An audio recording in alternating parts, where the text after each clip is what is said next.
Clerics from Egypt's premier religious institution, Al-Azhar, recently held an election to replace retiring Grand Mufti Ali Gomar. News sources are conflicted as to whether this is the first time a Mufti has been elected ever, or if it is simply the first time in 60 years.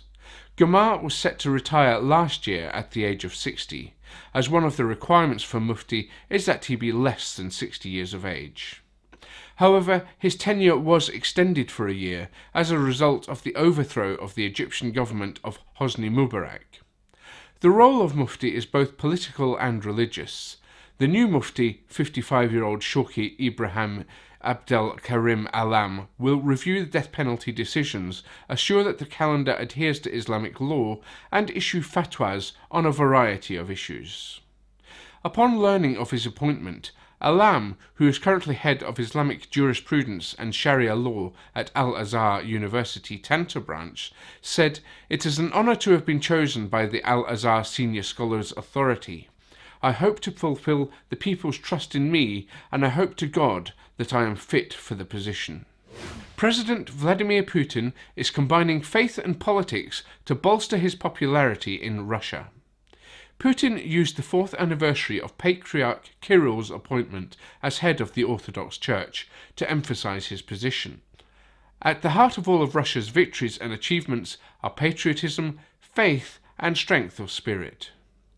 Putin wants to counter what he calls a vulgar understanding of secularism, epitomized by protests of the punk band Pussy Riot, while maintaining Russia's secular nature.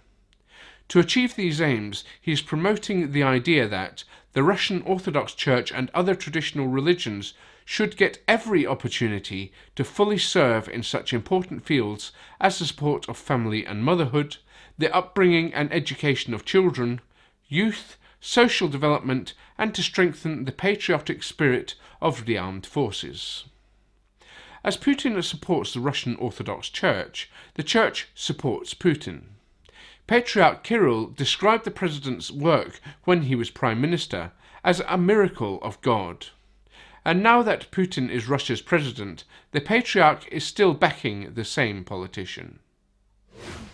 In an unprecedented move, Father Robert Oliver, the Vatican's newly appointed promoter of justice, thanked the US media for helping the Catholic Church confront this church's sexual abuse crisis. Oliver's acknowledgement of the US media's contribution to the Vatican's new abuse guidelines and the media's enthusiasm is almost surreal. Although articles in BBC News and worldwide religious news give the impression that the media exposure of the abuse scandal erupted in Boston in 2002 and spread around the world, that is not the case. They also seem to imply, and that is thanks to the US media, that hundreds of previously silent victims came forward.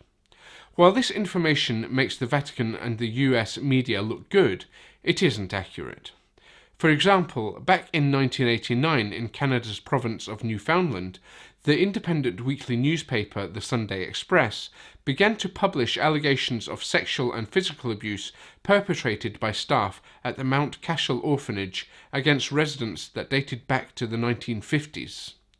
These allegations created a sensation across Newfoundland and Labrador and quickly spread across the country, where it made the national news. As the news spread, it didn't take long before there were calls for a public inquiry.